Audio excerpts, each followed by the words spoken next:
पवार साहेबांनी स्थापन केलेला हा पक्ष आहे। पवार साहेबांनी महाराष्ट्रात आणि देशामध्ये ह्या पक्षाचा विस्तार केला।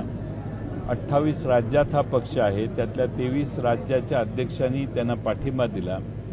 असं असतानाही हा निर्णय फक्त महाराष्ट्राच्या विधिमंडळाच्या सदस्य जास्त एका बाजूला गेले म्हणून घेण्यात आलेला आहे।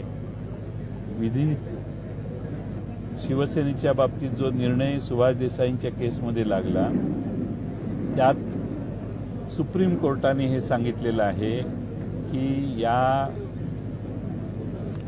कोणत्याही पक्षाचे विधिमंडळाचे सदस्य कुठे गेले म्हणजे त्यांच्या मागून पक्ष जाणं आवश्यक नाही।